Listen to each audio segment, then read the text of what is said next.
በቅድስና መኖር መንፈሳዊ ውጊያ ነው። በቅድስና መኖር መታገል ነው። ዕብራውያን ጸሐፊ ሲናገር ምናለ እስከ ደም ማፍሰስ ድረስ አልታገላችሁም ይላል አይደል? በቃ ትግል ይጠይቃል፣ መታገልን ይጠይቃል። ግን እንዴት ነው? ህግን በመጠበቅ ነው አይደለም። ስርዓትን በማድረግ ነው አይደለም። እንዴት ነው? ለመንፈስ ራስን በማስገዛት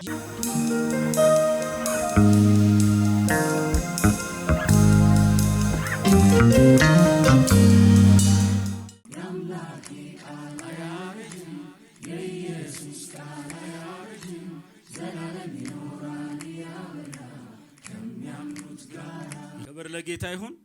የእግዚአብሔርን ቃል ደግሞ እናውጃለን። መጽሐፋችንን ከፍ አድርገን ይህ የኔ መጽሐፍ ቅዱስ ነው። መጽሐፍ ቅዱስ የእግዚአብሔር ቃል ነው።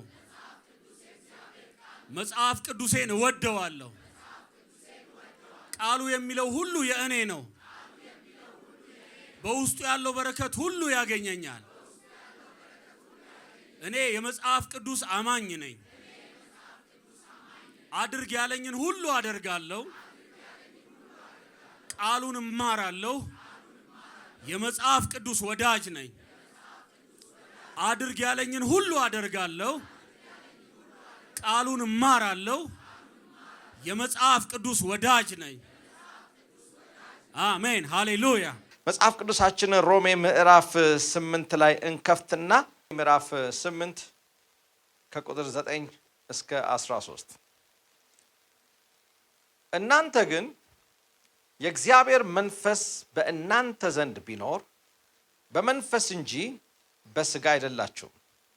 የክርስቶስ መንፈስ የሌለው ከሆነ ግን ይኸው የእርሱ ወገን አይደለም። ክርስቶስ በእናንተ ውስጥ ቢሆን ሰውነታችሁ በኃጢአት ምክንያት የሞተ ነው፣ መንፈሳችሁ ግን በጽድቅ ምክንያት ሕያው ነው። ነገር ግን ኢየሱስን ከሙታን ያስነሳው የእርሱ መንፈስ በእናንተ ዘንድ ቢኖር ክርስቶስ ኢየሱስን ከሙታን ያስነሳው እርሱ በእናንተ በሚኖረው በመንፈሱ ለሞተው ሰውነታችሁ ደግሞ ሕይወትን ይሰጠዋል። እንግዲህ ወንድሞች ሆይ ዕዳ አለብን። እንደ ሥጋ ፈቃድ ግን እንድንኖር ዘንድ ለሥጋ አይደለም።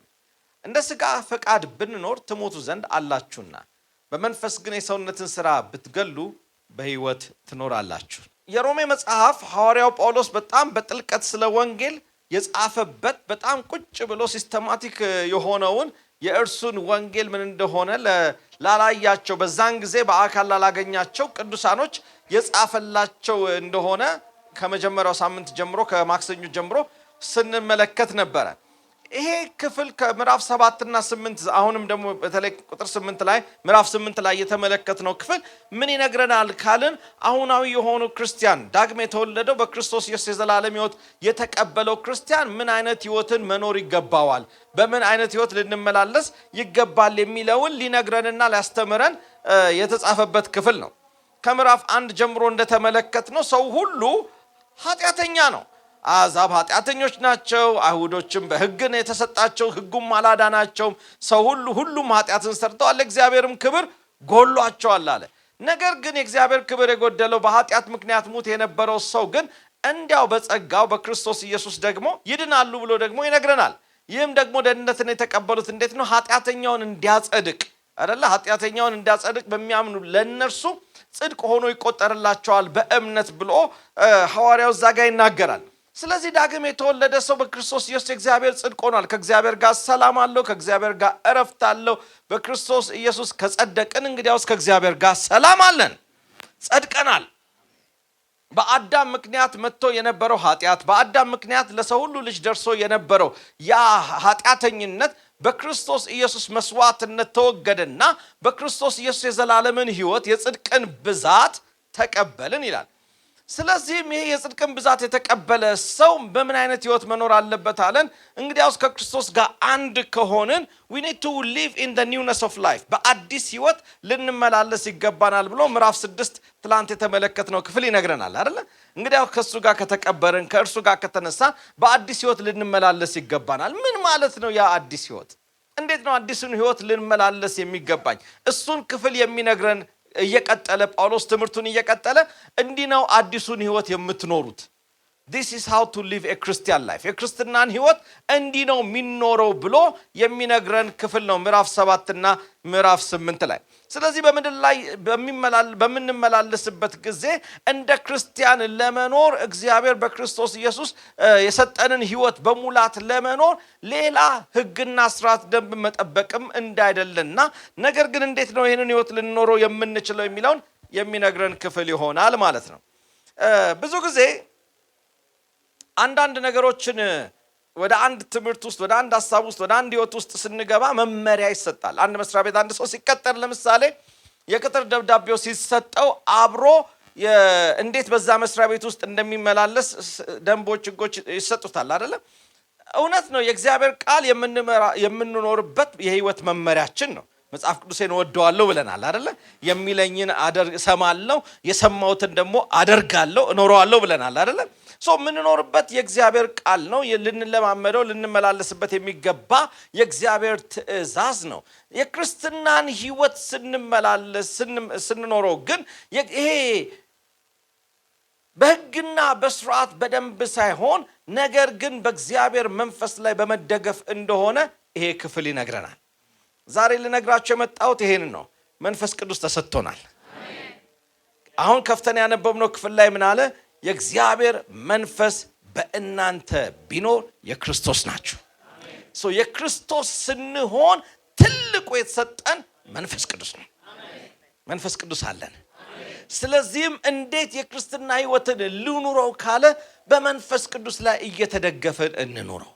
በቃ ይሄንን ሊነግረን ነው ሐዋርያው ጳውሎስ ከምዕራፍ 7 ታሪክን ወይም ደግሞ መጽሐፍን የሚጀምረው ከምዕራፍ 7 ጀምሮ ስለ ህግ መናገር ጀምሮ ስለ መንፈስ ሊያወራ የፈለገውን እንዲያጎላለት ስለፈለገ የክርስትናን ህይወት በመንፈስ ቅዱስ ነው ምንኖረው።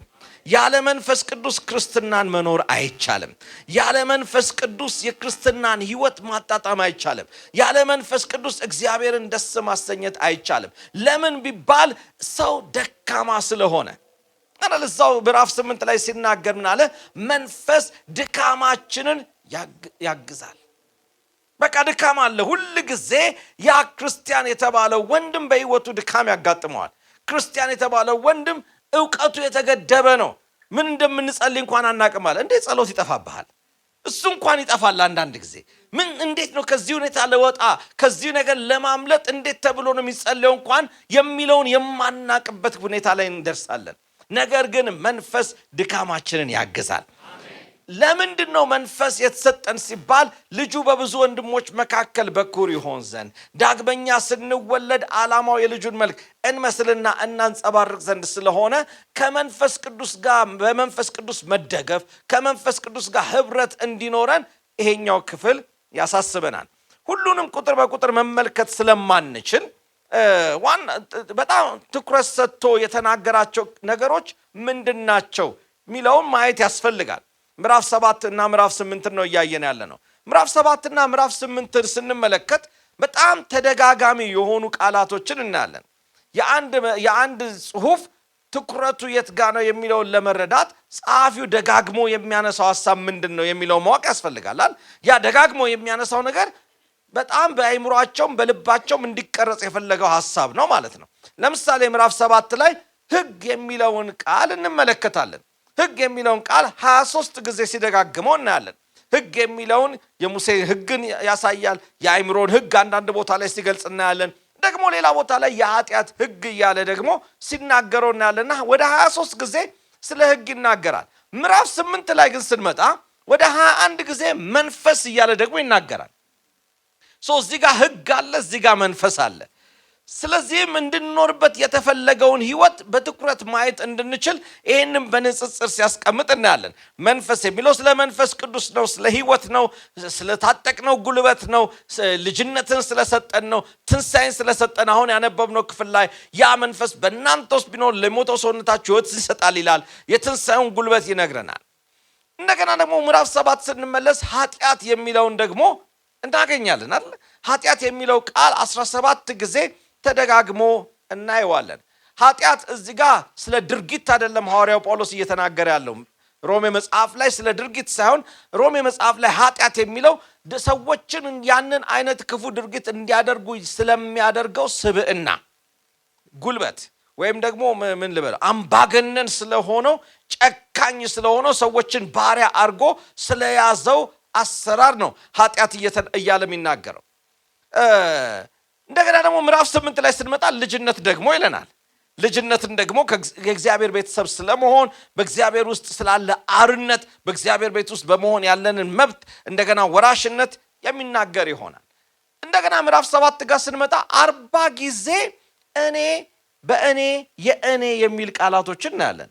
ያም ማለት እግዚአብሔር በዚህ መጽሐፍ ውስጥ በመንፈስ ቅዱስ እየተናገረ ያለው ስለ እኔ ነው፣ ስለ አንተ ነው፣ ስለ አንቺ ነው። ሐዋርያው ጳውሎስ እየተናገረ ያለው ፕራክቲካሊ በተግባር ልንኖረው ስለሚገባው ህይወት ነው። ይህ እኔ እያለ የሚናገረው ክፍል ግን ምዕራፍ 7 ከቁጥር 7 እስከ 25 ያለው ክፍል ነው።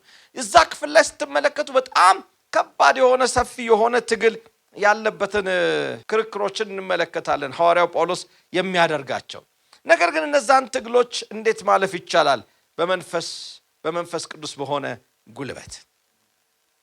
አንድ ላይ ምዕራፍ 8 ላይ የተጠቀሱ ቃላቶች አሉ። ላይክ ሞት የሚለው ወደ 10 ጊዜ ምዕራፍ 7 ምዕራፍ 5 ላይ እናያለን። ከህግ የተነሳ ከህግ ተጽዕኖ የተነሳ በሰው ላይ የመጣ ወይም ደግሞ በኃጢአት ምክንያት በሰው ላይ የመጣ እንደገና ደግሞ ስጋ የሚል እናያለን። እዚህ ቦታ ላይ ስጋ እያለ ሲናገር ስለዚህ ስለ አካላችን አይደለም እየተናገረ ያለው።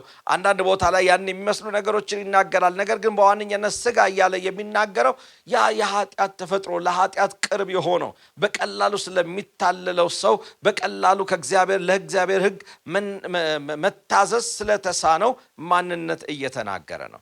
ታዲያ ለምን ከምዕራፍ 7 ወደ ምዕራፍ 8 ለምንድን ነው በእንደዚህ አይነት ትኩረት የመጣው ካልን ሐዋርያው ጳውሎስ እያሳየን እየተናገረ በመንፈስ ቅዱስ እየተናገረ ያለው ህግ ፍጹም ሊያደርግ አልቻለም፣ ደግሞም አይችልም። መንፈስ ቅዱስ ግን ፍጹም ያደርጋል። በህግ ያልተቻለው በመንፈስ ግን ይቻላል። ስለዚህ ራሳችንን እንደ እግዚአብሔር ልጆች እንዴት መኖር አለብን ለሚለው ጥያቄ እንደገና ወደ ኋላ ተመልሰን ህግን በመጠበቅ ሳይሆን ራሳችንን ለመንፈስ ቅዱስ በመስጠት እግዚአብሔርን የሚመስል ህይወት መኖር ይቻላል። በመንፈስ ቅዱስ ላይ በተደገፈ ማንነት የእግዚአብሔርን ፈቃድ ማከናወን ይቻላል። ክብር ለእግዚአብሔር ይሁን። ይህንን ካልን ዘንዳ ጥቂት እስቲ ፈጠን እያልን እያንዳንዱን ሁሉንም ቁጥሮች ባንመለከትም ግን ሐሳቦችን እስቲ ጨመቅ አድርገን እንመልከትና ከዛ በኋላ ዋናው ሐሳብ ላይ የምናተኩር ይሆናል። ምዕራፍ 7 ከ1 እስከ 6 ስንመለከት ከክርስቶስ ጋር አንድ ስለመሆናችን የሚናገር ክፍል ነው። ከክርስቶስ ጋር አንድ ሆናቸዋል። ይሄ ምዕራፍ 6 ላይ ያለውን ሐሳብ ደግሞ እየተናገረ ነው ያለው። ከክርስቶስ ጋር አንድ ሆናቸዋል። በጥምቀት ከእርሱ ጋር ተባበርን፣ ሞቱን በሚመስል ሞትን፣ ትንሣኤውን በሚመስል ትንሣኤም ደግሞ ከእርሱ ጋር ተባበርን። ስለዚህ ከክርስቶስ ጋር አንድ ሆነናል። ከክርስቶስ ጋር አንድ ስለሆንን ደግሞ ከእንግዲህ ወዲህ ኃጢአት አይገዛችሁም አለ አይደለ? 6:14 ላይ በቃ አይገዛችሁም። you are free። ለምን? በክርስቶስ ኢየሱስ ወዳለ አርነት መጣችኋል። ወደዛ በክርስቶስ ኢየሱስ ወዳለ ነፃነት ደርሳችኋል ይለናል። ከክርስቶስ ጋር አንድ ሆናችኋል። የእርሱ ሕይወት ተካፋይ ሆናችኋል። በእርሱ ያንን አዲስ ሕይወት ልትኖሩ ይገባል እያለ ነው የሚናገረው። ስለዚህም ይሄ ምዕራፍ 7ም ሲጀምር ይህንኑ ሐሳብ በማንጸባረቅ ነው የሚናገረው። ወንድሞች ሆይ ይላል ሕግ ለሚያውቁ እናገራለሁ። ሰው ባለበት ዘመን ሁሉ ሕግ እንዲገዛ አታውቁምን? ያገባች ሴት ባሏ በሕይወት ሲኖር ከእርሱ ጋር በሕግ ታስራለች። ባሏ ቢሞት ግን ስለ ባሏ ከሆነው ሕግ ተፈታለች። ስለዚህም ባሏ በሕይወት ሳለ ለሌላ ወንድ ብትሆን አመንዝራ ትባላለች። ባሏ ቢሞት ግን ከሕጉ አርነት ወጥታለችና ለሌላ ወንድ ብትሆን አመንዝራ አይደለችም ይላል። በፊት ታስራችሁበት የነበረው ሕግ ነበረ። አሁን ግን ያቺ ሴት ባሏ በሕይወት እስካለ ድረስ በሕግ ታስራለች። ባሏ ሲሞት ግን ነፃ ወጥታለች። ልክ እንደዚሁ እናንተም በክርስቶስ ኢየሱስ ስትሆኑ በፊት ከነበረው ከሕግ እስራትና ከሕግ ባርነት ነፃ ወጥታችኋል ይለናል። ሕጉ ክፉ ስለሆነ ወይም ሕጉ የማይጠቅም ስለሆነ ወይም ደግሞ ሕጉ ኃጢአት ስለሆነም አይደለም። ነገር ግን ሰው ሕጉን ይፈጽም ዘንድ ስላልቻለ እንጂ ሰው በሕግ ኖሮ የእግዚአብሔርን ጽድቅ መፈጸም ስላልቻለ እንጂ። ከዛ ቁጥር 4 ላይ እንዲህ ብሎ ሲናገር እናያለን። እንግዲህ ወንድሞች ሆይ እናንተ ደግሞ በክርስቶስ ሥጋ ለሕግ ተገድላችኋል፣ ለእግዚአብሔር ፍሬ እንድናፈራ እናንተ ለሌላው ከሙታን ለተነሳው ለእርሱ ትሆኑ ዘንድ አለ።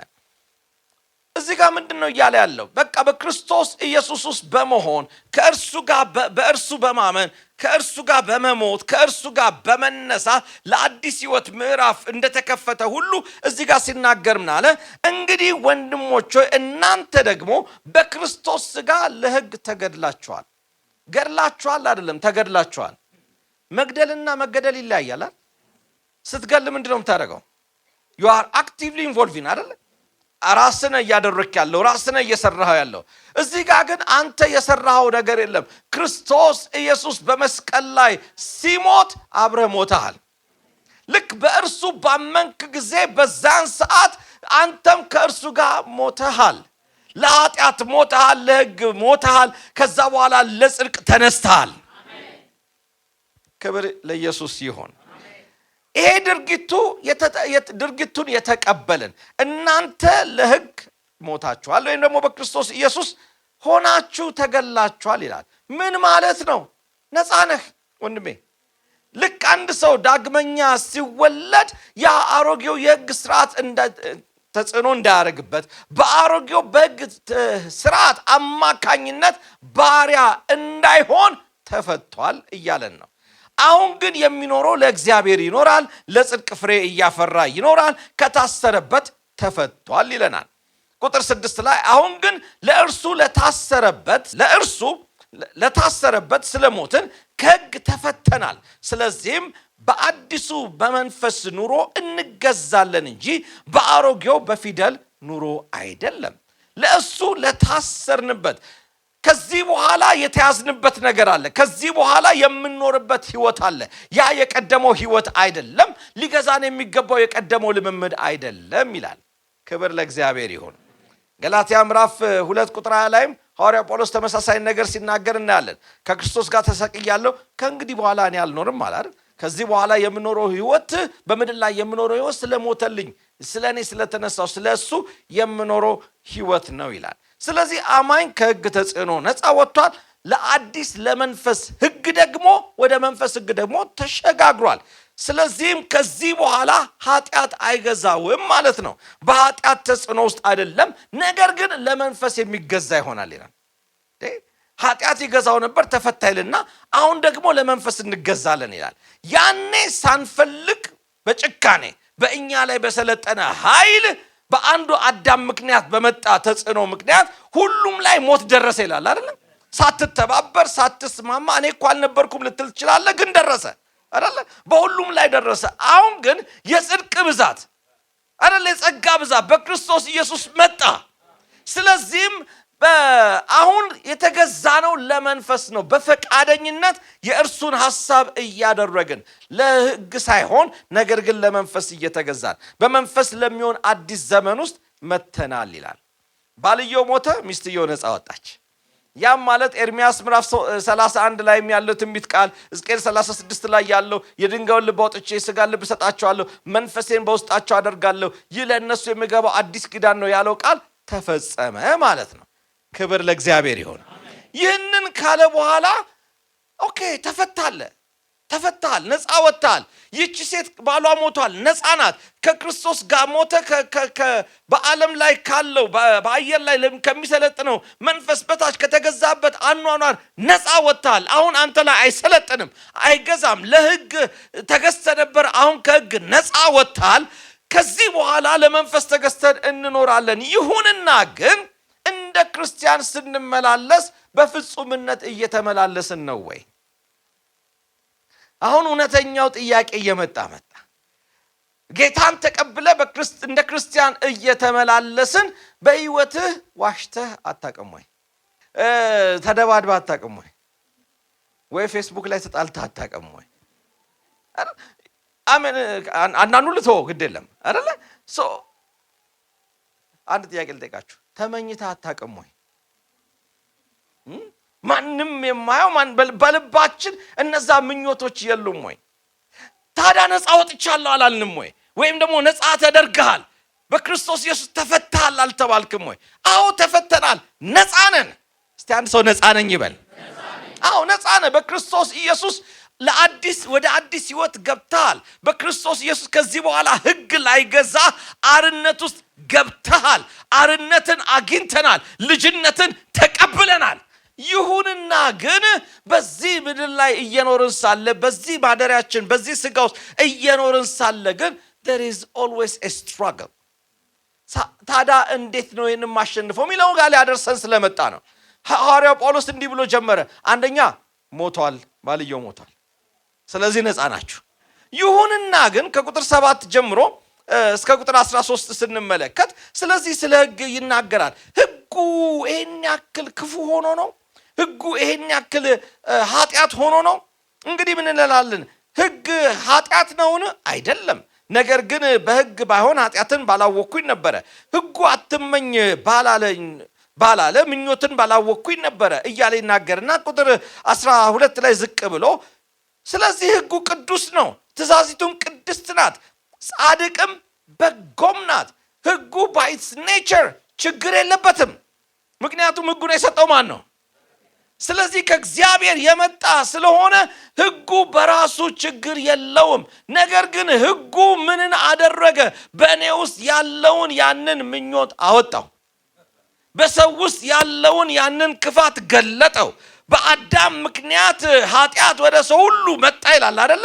ስለዚህ ውስጥ የነበረው ማንም ያላወቀው ማንም የማያየውን ነገር ያ ህጉ ገልጦ አሳየው። በደለኝነትን፣ ጥፋተኝነትን፣ ስተታችንን አውጥቶ የሚያሳይ ሆነ። ስለዚህ ኃጢአት ከድርጊት ያለፈ ነው ማለት ነው። ኃጢአት ስለምናደርገው ነገር ሳይሆን ነገር ግን ስለሚገዛ እንድናደርግ ስለሚያደርግ ኃይል ነው። የኃጢአት ጉልበት ህግ ነው አይደለ? ከህጉ ግን ተፈተሃል። ያ ህግ በአንተ ላይ አይሰለጥንም። ታዲያ እንዴት ሆኖ ነው ዛሬ ሰውየው በትግል ውስጥ ያለው? እንዴት ሆኖ ነው? ለምንድን ነው ይሄ መመኘት ሰውየውን እያሰቃየው ያለው? በተለይ መመኘት ሐዋርያው ጳውሎስ መመኘትን ለምን እንዳነሳው ሳስብ ትልቁ እስከ ዛሬ ድረስ ሰው ሁሉ የሚቸገርበት ትልቁ ችግር መመኘት ነው ብዬ ስለማስብ አይደለ? ልጆች እያለን ትዝ ይለኛል፣ ህፃናት እያለን የሞት አያት ማን ነው ተብለን ሰንዴ ስኩል ላይ የሞት አያት ማን ነው ትዝ ይላችኋል? ምኞት ጸንሳ ኃጢአትን ትወልዳለች፣ ኃጢአት ደግሞ ሞት አይደለ? ስለዚህ አያቷ ማን ነው እንማር ነበራል። ምኞት ነው ለሁሉ ነገር ችግርን ያመጣው። ሰይጣን ለምን ወደቀ? ተመኝቶ። ከእግዚአብሔር ጎን እቀመጣለሁ፣ ወደዛ ሄዳለሁ። አዳም ለምን ወደቀ? ሔዋን ለምን ወደቀች? አይደለም ምኞት። በቃ ስላማረ መልካም የሆነ ስለመሰለ ይሄ ምኞት ያጠፋል። ህጉ እያደረገ ያለው ምኞት በውስጥ ያለውን ምኞትን የሚገልጥ ይሄንን ምኞት ክፋትን የሚያወጣ ሆኖ እናገኘዋለን። ሰው በራስ በኖርማሊ አታድርግ የተባለውን ለማድረግ ተው የተባለው ጋር ለመድረስ ሁል ጊዜ ይፈልጋል። ከዚህም የተነሳ ሞት ወደ ሆነው ነገር ይመጣል። ህጉ ምንድነው ባህሪው ካለን ህጉ የእግዚአብሔርን ቅድስና ያሳያል። በቃ እግዚአብሔር ቅዱስ መሆኑን፣ የእግዚአብሔርን ልዕልና፣ የእግዚአብሔርን ቅድስና፣ የእግዚአብሔርን ፍጹምነት፣ የእግዚአብሔርን ደግነት፣ የእግዚአብሔርን ታላቅነት የሚያሳይ ነው። ያ ብቻ አይደለም፣ ህጉ የኔን ደካማነት ያሳያል። ህጉ የእግዚአብሔርን ትልቅነት፣ ቅድስና፣ ክብር ያሳይና ደግሞ የሰውን ኃጢአትን ይገልጣል። የኃጢአት ጉልበቱ ያለው ህግ ጋር ነው። ቁጥር 8 ላይ ሲናገር ኃጢአት ግን ምክንያትን አግኝቶ ምኞትን ሁሉ በትእዛዝ ሰራብኝ፣ ያለ ኃጢአት ህግ ሙት ነውና ይላል አይደለ? ህጉ ኃጢአት ጉልበትን ያገኘው ከምን የተነሳ ነው? ህግ የተነሳ ነው። አንደኛ ቆሮንቶስ ምዕራፍ 15 ላይ ሞቶ ይሞጊያ ይታል፣ ሲኦል ድል መንሳት ይታል ይላል። ጌታ ኢየሱስ ክርስቶስ ሞትን ድል ነስቷል ይላል አይደለ? የህግንም ጉልበት ሽሯል ይላል አይደለ? ስለዚህ የኃጢአት ጉልበት ያለው የት ጋር ነው? ህግ ጋር። ህጉ በደለኝነትን ይገልጣል፣ ምኞትን ያወጣል። ነገር ግን እዚህ ቦታ ላይ ስለ ህጉ ሲናገር ህጉ አቅም አልባ መሆናችንን አይተን የሚረዳንን እንድንፈልግ የሚያደርገን ነው። የሆነ ነገር ለማድረግ ሞክረን ሳይሳካ ሲቀር ምን እንፈልጋለን? ሊረዳን የሚችል ሊያግዘን የሚችል አይደለ? ለዚህ ነው እዚህ ሐዋርያው ጳውሎስ ምን አለ? ህጉ በእኔ ውስጥ ኃጢአተኝነትን በደለኝነትን ድካምን አሳየ ስለዚህም እኔም ደግሞ የምፈልገውን ማድረግ አልቻልኩም የማልፈልገውን አደርጋለሁ ስለዚህ ማንም ይረዳኛል ወደ ክርስቶስ እንድመጣ በእርሱ እንድታመን የሚያደርገኝ ሆኖ አገኘሁት ሕግ ይመረምራል ግን አይፈውስም ሆስፒታል ሄደን እናውቃለን አይደለ ሰው አንድ ሰው ሲታመም የሆነ ሲያስለው የሆነ እዚህ ጋር ትንፋሹ ሲቸገር ኤክስሬ ተነሳ ይባላል አይደለ ሶ ኤክስሬ ስለተነሳ አትድንም አይደለ አገላብጦ ሊያነሳ ይችላል ወይ በአልትራሳውንድ ስለተመረመረ አንድ ሰው አይድንም ግን ከምርመራው ውጤት በኋላ መድኃኒት ሲሰጠው ይድናል አይደል እንዴ ነው አይደለም ሶ ሕጉ ችግርን ያሳያል የክርስቶስ ኢየሱስ ጸጋ ግን ሕይወትን ይሰጣል ስለዚህ ሕጉ ይመረምራል እነዚህ አታድርግ አትንካ አትቅመስ እያለ የሚነግረው ምን አይነት ስህተትና ጉድለት ጋር እንዳለ ያሳያል ነገር ግን አቅምን የሚሰጥና ለእግዚአብሔር ደስ የሚያሰኝ ሕይወትን የጽድቅን ፍሬ እንድናፈራ የሚያደርገን ግን በጸጋው ላይ ያለን መደገፍ ነው ከቁጥር 14 ጀምሮ ደግሞ እስከ 25 ስትመለከቱ ሐዋርያው ጳውሎስ እያብራራ ከመጣ በኋላ አንደኛ ከሕግ ተፈታችኋል አለ ሕግን ግን እንዳትጠሉት ሕጉ ደግሞ ቅዱስ ነው ፍጹም ነው ምናምን እያለ ከተናገረ በኋላ ነገር ግን እኔ ትግል አለብኛል I want to be honest አለ እውነተኛ መሆን እፈልጋለሁ የማስመሰል ሕይወት አያስፈልግም አንዳንድ ጊዜ መጸለይ ከብዶን ከጸለይን አንድ ወር ሞልቶን ቸርች ስንመጣ ጌታ ሆይ በፊት የማሳየውን ትጋት ታውቃለህ አይደል እንላለን የትኛው አልጋ ላይ መገላበጥ ትጋት አሜን በጣም እናስመስላለን በሰዎች ፊት እናስመስላለን በጣም ፓዮስ ቅዱስ መስለን ለመታየት ሞክራለን በቃ ስናወራ እንዲቅርስልስ እያልን ትልቅ የመጽሐፍ ቅዱስ እንደዚህ ዘን ምናምን አይደለም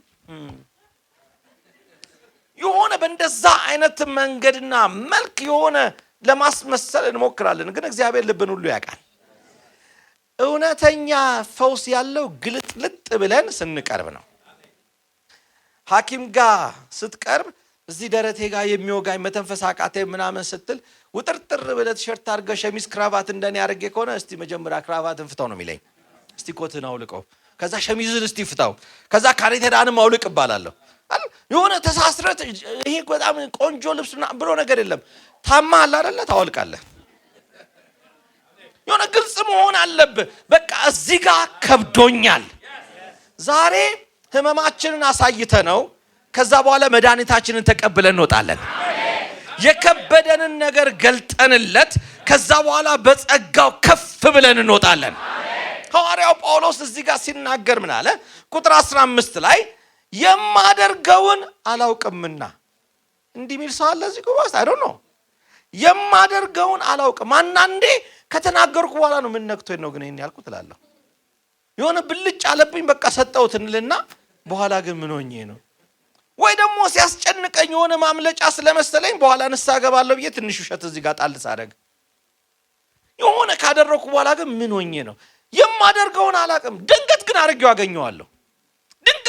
አገኘዋለሁ ራሴን እንደ ክርስቲያን አይደለ እንደ ሲባል ድንግጥ ልልሉ እችላለሁ ልሸማቀቅ እችላለሁ የማደርገውን አላውቅምና የማደርገውን አላውቅም ብቻ አይደለም የምጠላውንም አደርጋለሁና ዋው እግዚአብሔር ይባርከው ጳውሎስ በቃ ግልጽ ሆኖ ነገረን ይሄ ሐዋርያው ጳውሎስ ምን አለ የማደርገውን አላውቅም አንዳንዴ እያደረኩ ነው ማየው የካህኑን ጠባቂ እዚህ ጋር ካህኑን አይቼ ምናምን አንተ በኖራ የተለሰለ መቃብር እለዋለሁና በጥፊ ስመታ ነው ይማንንና ወይ ለካ ተሳስቼ ነው ጌታ ይቅር ጳውሎስ ወንድማችን ማለት ነው ገዢን አትሳደብ ይላል እኮ ቃሉ ተሳስቼ ነው አለ አንዳንዴ ብልጭ አለበት ሲያስሩ ሲደበድቡትና መጣበትና ለጥፍ አደረገበት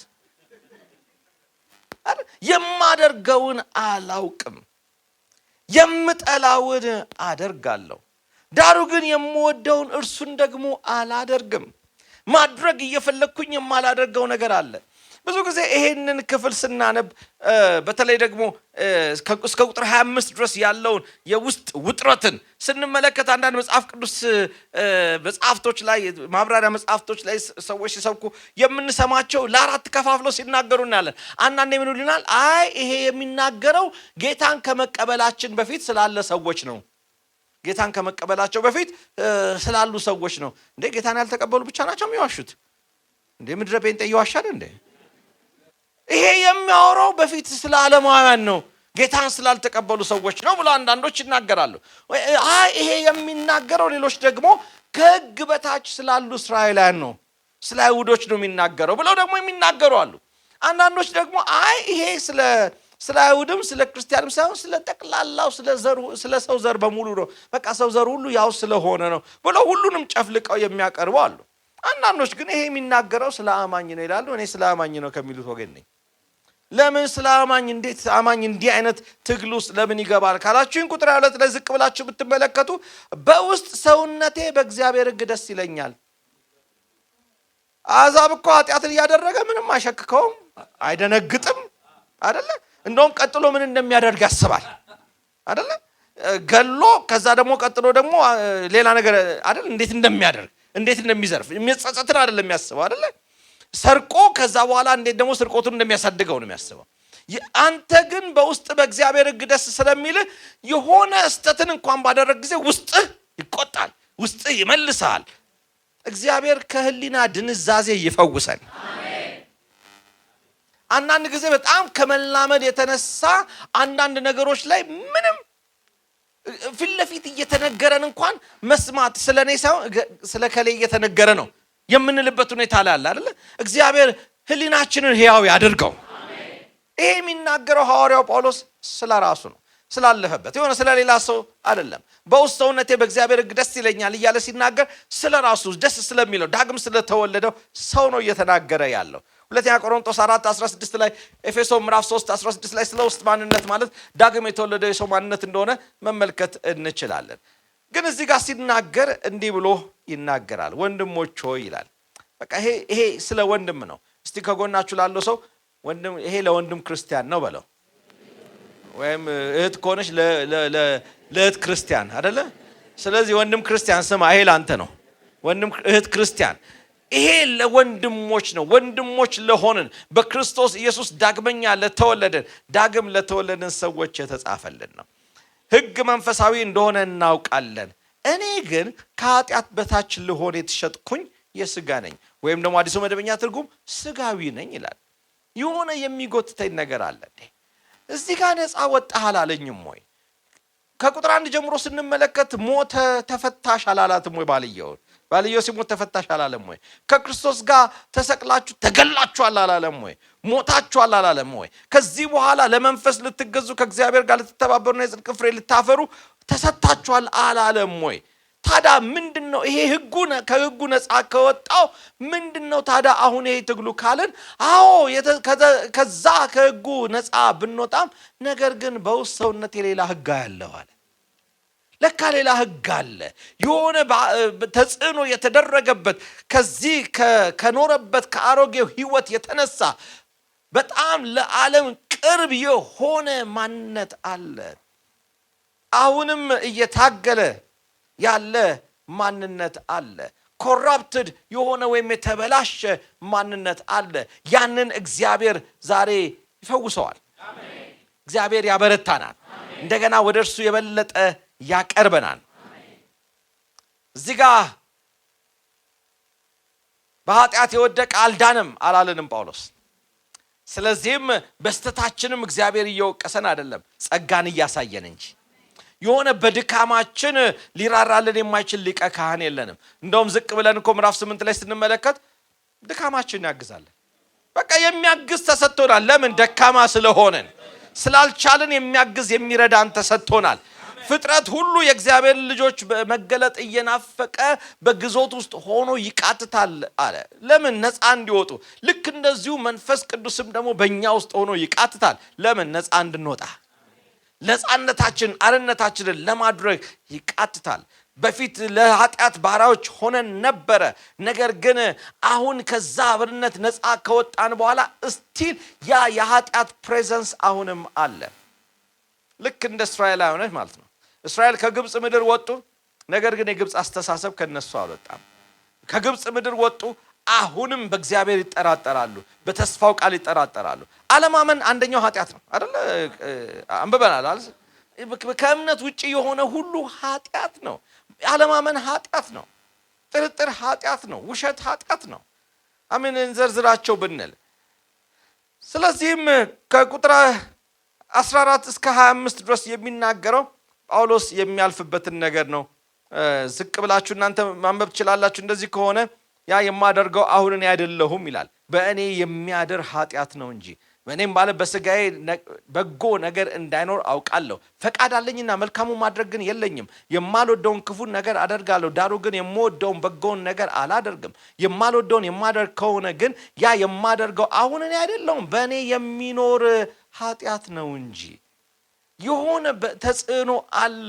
ታዲያ ሐዋርያው ጳውሎስ መጣና እንዲህ ብሎ ሲጮህ እናያለን። ይሄ ከሆነ ይሄ ጭቆና ከሆነ መቼ ነው ታዲያ ነፃ የሚሆነው? ይሄ ሰውነታችን የዳነ ጊዜ ሙሉ የሆነ ደህንነት በሕይወታችን ላይ በሆነ ጊዜ ምዕራፍ 8 ቁጥር 23 ላይ ሲናገር እንዲህ ይላል፣ እርሱ ብቻ አይደለም ነገር ግን የመንፈስ በኩራት ያለን ራሳችን ደግሞ የሰውነታችን ቤዛ የሆነውን ልጅነትን እየተጠባበቅን ራሳችን በውስጣችን እንቃትታለን፣ በተስፋ ድነናልና። ነገር ግን ተስፋ የሚደረግበቱ ነገር ቢታይ ተስፋ አይደለም። የሚያየውንማ ማን ተስፋ ያደርጋል? የማናየውን ግን ተስፋ ብናደርግ በትዕግስት እንጠባበቃለን። ምን እያለ ነው? በእምነት ድነናል፣ ከዛ ደግሞ በተስፋ ድነናል። ልጆች ሆነናል፣ ደግሞ ልጆች እንሆናለን። ልጅነትን እንጠባበቃለን አለ አይደለ? አሁን ድነናል፣ ደግሞ ሙላትን ደግሞ እንጠብቃለን። ያም ማለት የተደረገልን ነገር አለ። ደግሞ በመጨረሻ ቀን ጌታ ኢየሱስ ክርስቶስ በሚገለጥበት ሰዓት ወይም እኛ ወደ እርሱ በምንመጣበት ጊዜ ሙሉ የሆነ ለውጥ ይሆናል። በመበስበስ ተዘርቶ ባለመበስበስ የሚነሳው፣ በውርደት ተዘርቶ በክብር የሚወጣው ያንን እስክንለብስ ድረስ አሁንም ትግሉ ይቀጥላል። ግን በዚህ ትግል ውስጥ ወንድሜ አትድከም፣ አትዛል፣ አትታክት። ለመንፈሳዊ ውጊያ እጃችን አይላላ። በቅድስና መኖር ይህንን ልበላችሁ መንፈሳዊ ውጊያ ነው። በቅድስና መኖር መታገል ነው። ዕብራውያን ጸሐፊ ሲናገር ምናለ እስከ ደም ማፍሰስ ድረስ አልታገላችሁም ይላል አይደለ? በቃ ትግል ይጠይቃል፣ መታገልን ይጠይቃል። ግን እንዴት ነው? ሕግን በመጠበቅ ነው አይደለም። ስርዓትን በማድረግ ነው አይደለም። እንዴት ነው? ለመንፈስ ራስን በማስገዛት። ለመንፈስ ራስን ስናስገዛ የዛን ጊዜ ድል የምናደርግበት አቅም እናገኛለን፣ እንለወጣለን፣ እንቀረጻለን። ከዛ በኋላ ሐዋርያው ጳውሎስ ሲያጠቃልል እንዲህ አለ ምዕራፍ 7 ላይ ምን አይነት ጎስቋላ ሰው ነኝ። በጣም ከባድ አይደለ? ጎስቋላ ማለት የሚያሳዝን፣ የተጠቃ በትግል ብዛት የዛለ ሰው ማለት ነው። በቃ ዝሏል፣ ደክሟል። ማን ነው የሚያድነኝ? ይሄ ኦልሬዲ የተደረገለትን ነገርና ከዛ ደግሞ ሊሆንለት ያለውን ነገር በዛ መካከል ያለውን ውጥረት የሚያሳይ ነው። ጥያቄው ማን ያድነኛል ነው። ማን ነው ከዚህ ነፃ የሚያወጣኝ ነው። መልሱ ደግሞ ግልጽ ነው። ጌታ ኢየሱስ ክርስቶስ ነፃ ያወጣል። ስለዚህ በቅድስና ለመኖር በአዲሱ ሕይወት ለመመላለስ ሕጉ ፍጹም አያደርግም። ገላትያ ምዕራፍ 3:21 ላይ ይሄንን የሚነግረን ነው። ሁሉም እንደውም ከኃጢአት በታች የተገዙ እንዲሆኑ ሕጉ አስገዝቷቸዋል ይላል። ዕብራውያን ምዕራፍ 7 ከ18 እስከ 19 ሕጉ ብቁ ሊያደርግ ስላልቻለ አሮጌው ሕግ ተሻረ ይለናል አይደል? ስለዚህም ሕጉ ፍጹም ሊያደርግ አልቻለም። አሁንም ደግሞ በዚህ ሰውነታችን ደግሞ ይሄ ትግል አለ። ጳውሎስ ሲናገር ፊልጵስዩስ ምዕራፍ 3 ላይ እንዲህ አለ፣ አሁን እንዲያስኩት አልቆጥርም አለ። አልቆጥርም፣ ነገር ግን ከፊቴ ያለውን ለመያዝ እዘረጋለሁ፣ በክርስቶስ ኢየሱስ ከፍ ከፍ ያለውን የመጥራት ዋጋ ለመጨበጥ እዘረጋለሁ፣ እናፍቃለሁ አለ። ስለዚህም እንዴት ነው የምትዘረጋው ካላችሁት፣ ከኋላ ያለውን እየረሳው አለ። ብዙ የሆነውና ያደረገው ነገር አለ፣ ግን አሁን ገና አልደረስኩበትም። ወደዛ ወደ ፍጹምነት እደርስ ዘንድ የሚታደግ ጸጋ አለ። በክርስቶስ ኢየሱስ በሆነው ቤዛነት በኩል ጸጋ አለ። ምን አለ? በኢየሱስ ክርስቶስ በጌታችን ለእግዚአብሔር ምስጋና ይሁን አለ። እርሱ ነው ነፃነትን ያመጣው፣ ደህንነትን የሰጠን። ታዲያ እንዴት ነው ክርስቶስ ኢየሱስ ይህንን ነፃነት ይህንን አርነት የሚፈጽመው ካልን በመንፈስ ቅዱስ አሰራር ምዕራፍ 8 ከ1 ጀምሮ ስንመለከት እንግዲህ በክርስቶስ ኢየሱስ ላሉት አሁን ኩነኔ የለባቸውም። በክርስቶስ ኢየሱስ ያለ የሕይወት መንፈስ ሕግ ከኃጢአትና ከሞት ሕግ አርነት አውጥቶኛል። ከሥጋ የተነሳ ስለደከመ ለሕግ ያልተቻለውን እግዚአብሔር የገዛ ልጁን በኃጢአተኛ ሥጋ ምሳሌ ለኃጢአት ምክንያት ልኮ አድርጓልና እንደ መንፈስ ፈቃድ እንጂ እንደ ሥጋ ፈቃድ በማንመላለስ በእኛ የሕግ ትእዛዝ ይፈጸም ዘንድ ኃጢአትን በሥጋው ኮነነ። ሃሌሉያ! በክርስቶስ ኢየሱስ ለሆኑት አሁን ኩነኔ የለባቸውም። ትንሽ ኩነኔ አይደለም፣ ምንም ኩነኔ የለብህም። ኩነኔ ማለት ፍርደኛ መሆን ማለት ነው። ጥፋተኛ መደረግ ማለት ነው። በክርስቶስ ኢየሱስ ከሆንክ ከጥፋተኝነት ነፃ ሆነሃል። ለዛም እኮ ነው ዝቅ ብሎ ሲናገር ቁጥር 31 ላይ የሚያጸድቅ ቁጥር 34 ላይ የሚያጸድቅ እግዚአብሔር ነው የሚኮንንስ ማን ነው ይለናል አይደል? ያ እግዚአብሔር አስድቀዋል። በልጁ በክርስቶስ ኢየሱስ በማመን ጽድቅን ተቀብላል። ኃጢአተኛውን እንዲያጸድቅ በማመን ለአንተም ለአብርሃም እንደተቆጠረለት ለአንተም ጽድቅ ሆኖ ተቆጥሮልሃል። ጌታ ይመስገን። ኩነኔ የለብህም፣ ኩነኔ የለብንም። ነገር ግን እንዴት ነው ይሄንን ህይወት የምንኖረው ሲል ወደ ምዕራፍ 7 ይመልሰንና እንግዲያውስ ይህንን የምንኖረው በክርስቶስ ኢየሱስ ያለው የህይወት መንፈስ ሕግ ከሞትና ከኃጢአት ሕግ አርነት አውጥቶኛል። ያኛውን ሕግ ምዕራፍ 7 ላይ ትግል ውስጥ የከተተኝን ሁሌ እየተሰቃየው ያለውትን በቃ መቼ ነው ማመልጠው፣ መቼ ነው መውጣው ከዚህ ነገር ማመልጠው እያልኩ የምታገልበትን ነፃ ያደረገኝ የመንፈስ ሕግ ነው።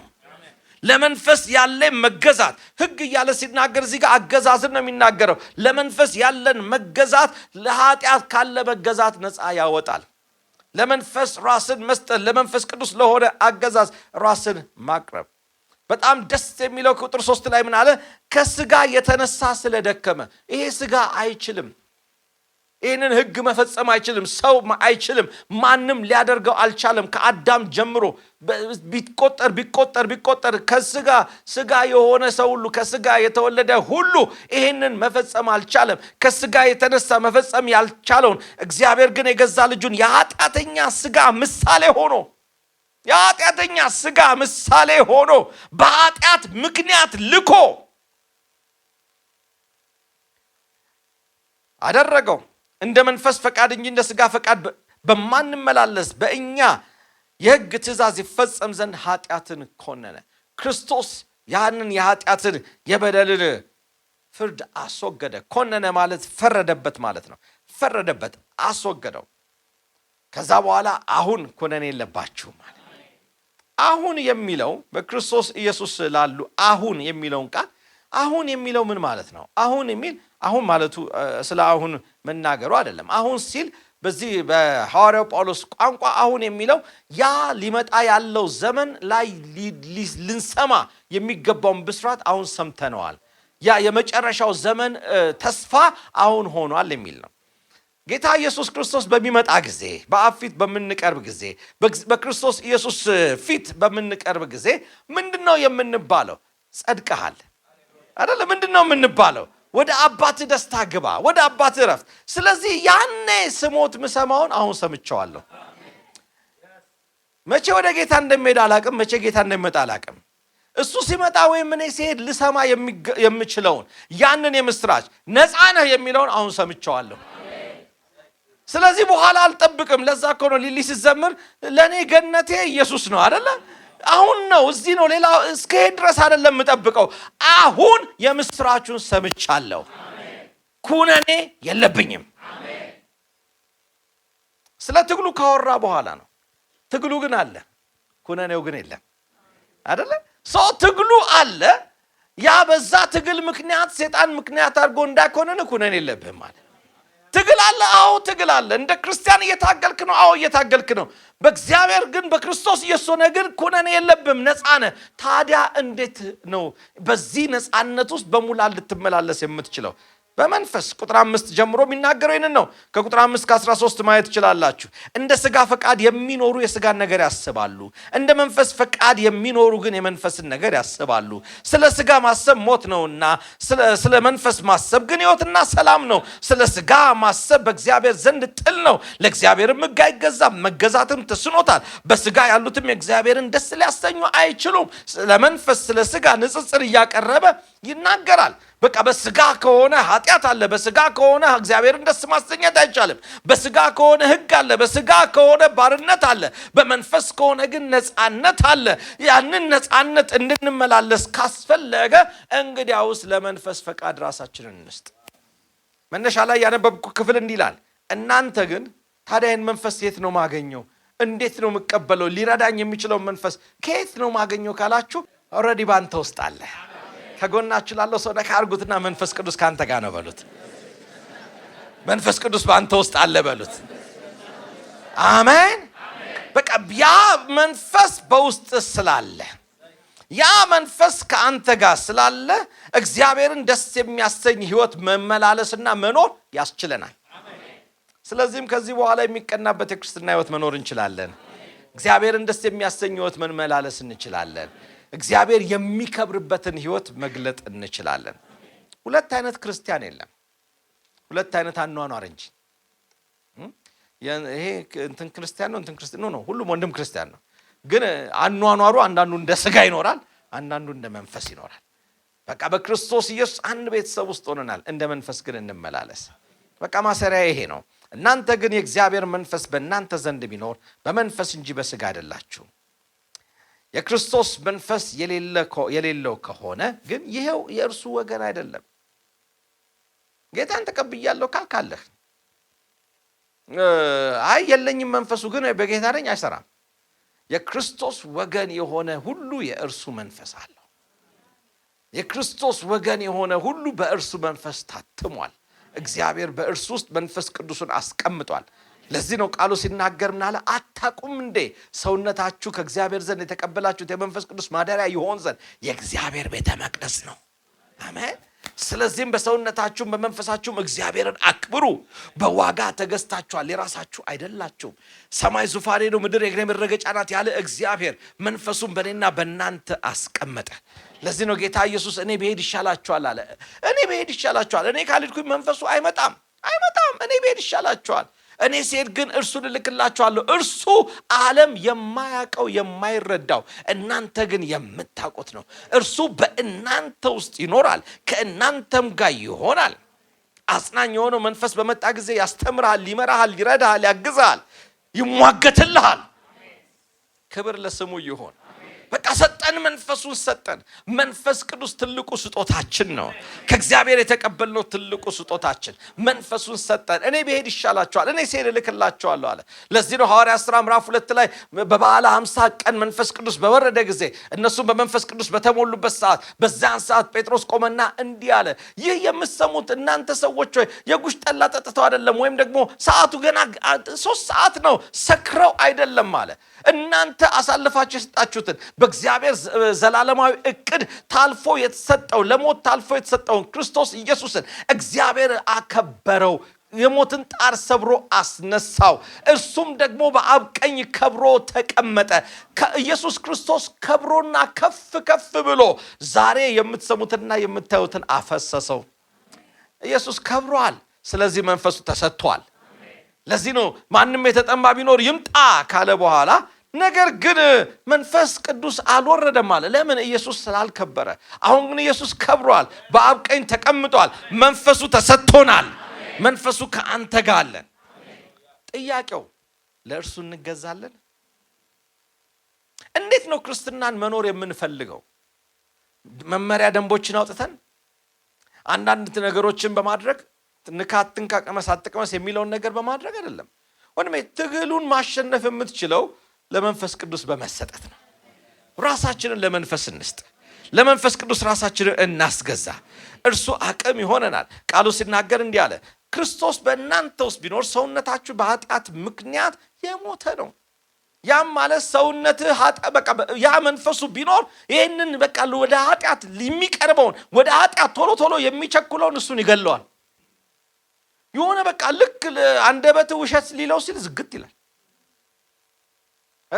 ልትሞክር ትልና አይ ግን እውነቱን ልንገር እኔ ቅድም ፈርቼ ነው ለዋሽ የነበረው ፈርቼ ነው ግን በቃ ያ ለኃጢአት የነበረውን ነገር ይገለዋል። ከዛስ በኋላ በጽድቅ ምክንያት ግን ሕያው ነው፣ ወደ ጽድቅ ያቀርበናል። ክርስቶስን ከሙታን ያስነሳው ያ መንፈስ በእናንተ ውስጥ ቢኖር ለሞተው ሰውነታችሁ ሕይወትን ይሰጠዋል። ምን ማለት ነው? ለሞተው ሰውነታችሁ ሕይወትን ይሰጠዋል። ለዛ ለጽድቅ ሕይወት እንድንገዛ ሕያው ያደርገናል። ቅድም እንደተናገረው የማልፈልገውን አደርጋለሁ፣ የምፈልገውን ማድረግ አልቻልኩም አለ አይደል? የሚፈልገውን ማድረግ ያልቻለውን ጳውሎስን ሕይወት ይሰጠዋል። ያንን የሚፈልገውን ማድረግ ያልቻለውን ማድረግ የሚችልበትን አቅም ይሰጠዋል። ለመንበርከክ፣ ለመጸለይ፣ እግዚአብሔርን ለማምለክ በእውነትና በጽድቅ በቅድስና ለመመላለስ። ክብር ሁሉ ለእግዚአብሔር ይሁን። እንግዲህ ወንድሞች ሆይ፣ እስቲ አንድ ሰው ወንድም ክርስቲያን ይበል። እህት ክርስቲያንም እዚህ ውስጥ አለ። ወንድሞች ሆይ፣ በቃ የሚናገረው ስለ ወንድሞች። ወንድሞች ሆይ ዕዳ አለብን።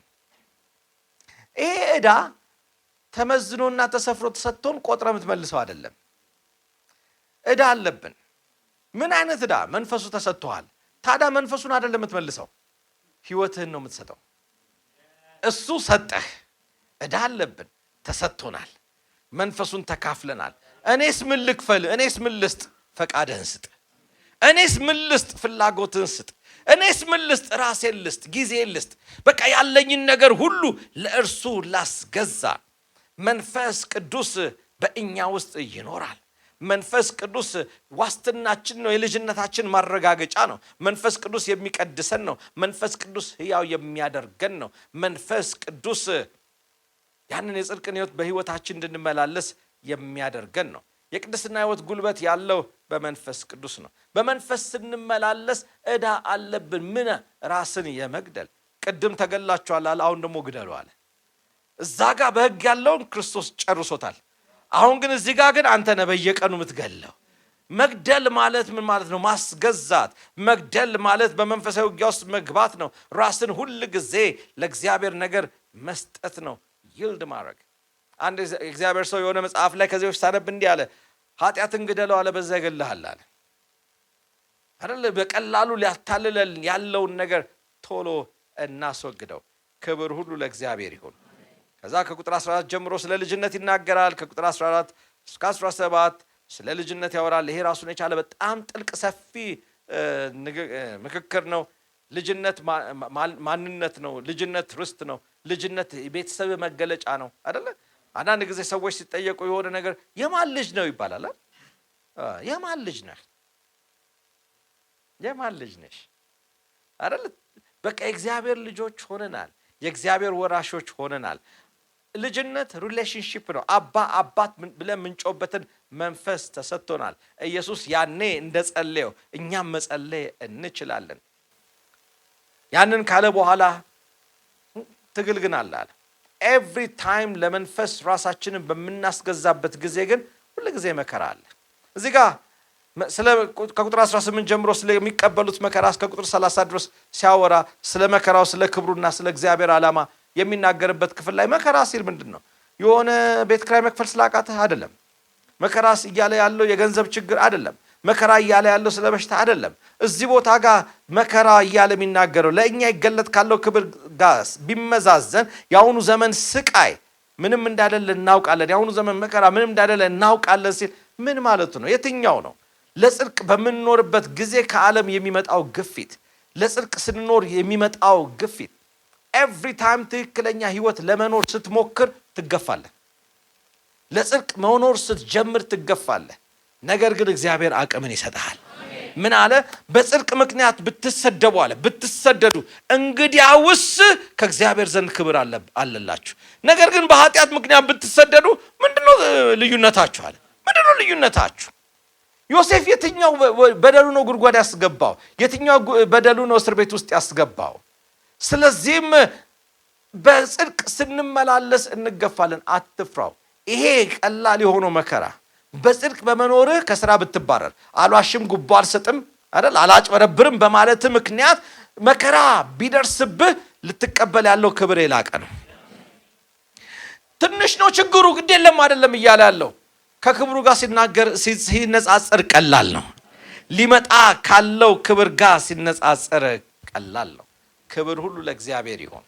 ሰዎች ሁሉ ጎሽ የሚሏችሁ ከሆነ በአሕዛብም በክርስቲያንም እየተወደድክ በቃ እየተሞካሸ የምትኖር ከሆነ ስደት የሌለበት ህይወት የምትኖር ከሆነ ጠይቅ ራስህን። ምናልባት ከሁሉም ጋር እየተስማማህ ይሆንን? አይደለ? ማይጠሉህ ሁሉም ይወድሃል። ጠንቋዩም ይወድሃል አይደለ? ሟርተኛውም ይወድሃል፣ ጠመጠመውም ይወድሃል። ሁሉም ይቀበልህ ከሆነ ችግር አለብህ። የሆነ ሰውማ ሊጠላህ ይገባል። ጌታ ኢየሱስ እኮ ሲመጣ እንዲህ ነው ያለው አይደል እንዴ? እኔ ሰላምን ላመጣ የመጣው መሰላችሁን? ማን ያለው ይሄንን? ኢየሱስ ራሱ እኔ እኮ ሰላምን ላመጣ አልመጣሁም ማለት እኔ እኮ የመጣሁት በቤተሰብ መካከል አባትን በልጅ ላይ ልጅን በአባት ላይ ባልን በሚስት ላይ ሚስትን በባል ላይ ላስነሳ ነው አለ። ልክ በጌታ ስትሆን በጌታ ያልሆነ ይቆጣል።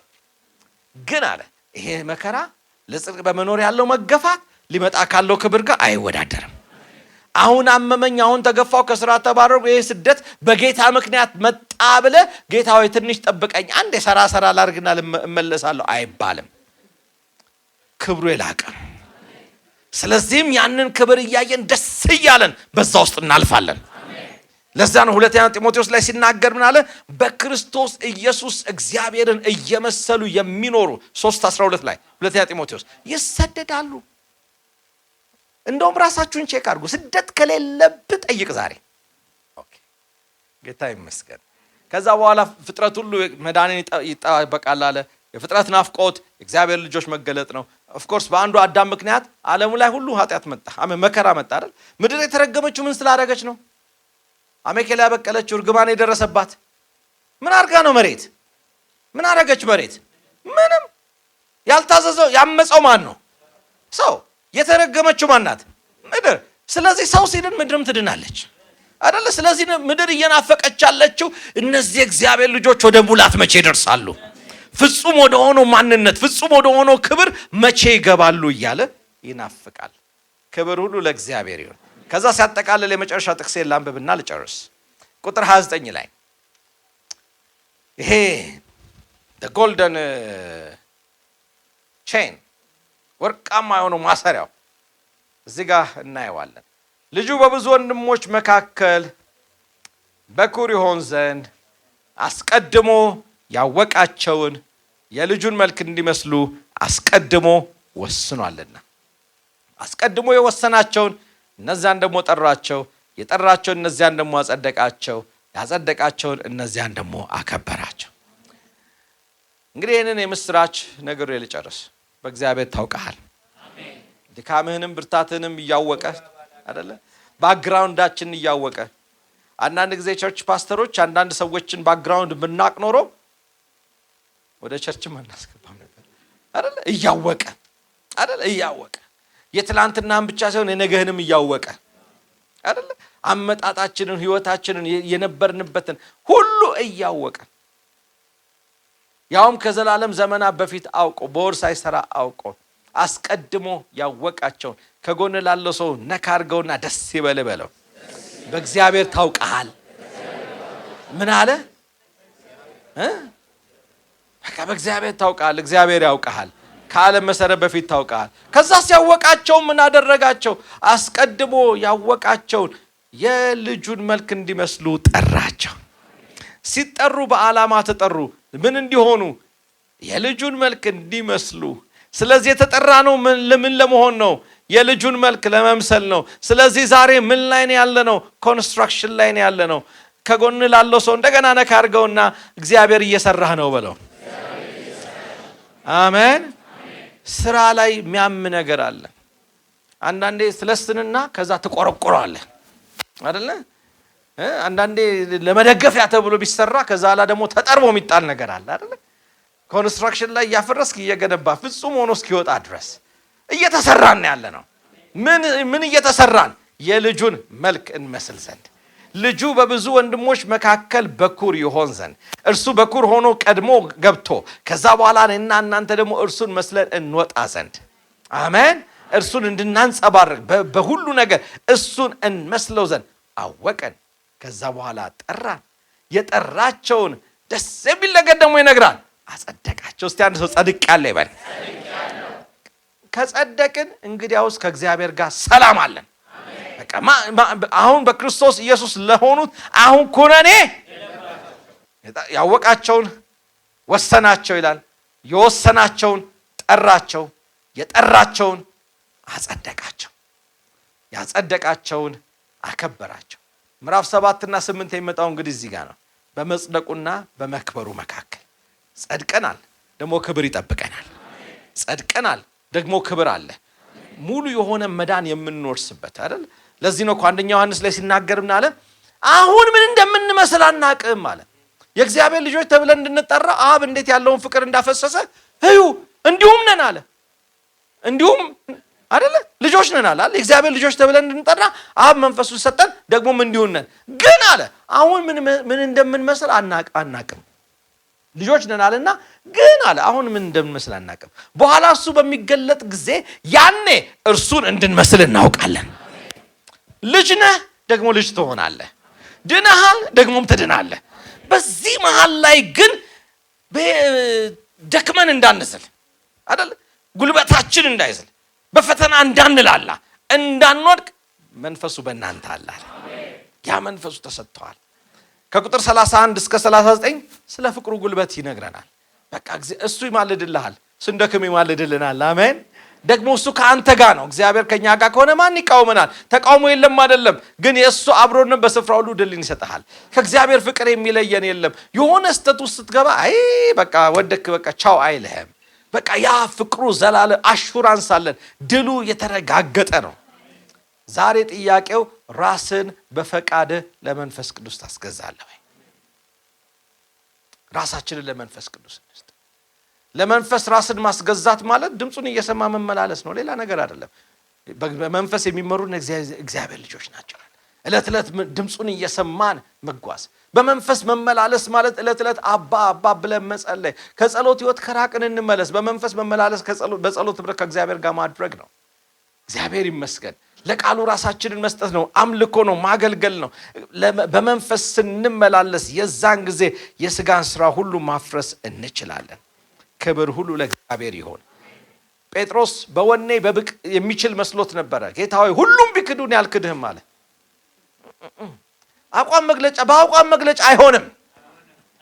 በአቋም መግለጫ እንዲህ እናደርጋለን ከዛሬ ጀምሮ አንደኛ እንዲያደርጋል ኖ በአቋም መግለጫ አይሆንም። ለመንፈስ ቅዱስ በመንበርከክ ይሆናል። መቆም ትፈልጋለህ? ሁሉም ፈጽመ መቆም ትፈልጋለህ? እንግዲያውስ በሱ ፊት ተንበርከክ። ማሸነፍ ትፈልጋለህ? እንግዲያውስ ለሱ ተሸነፍ።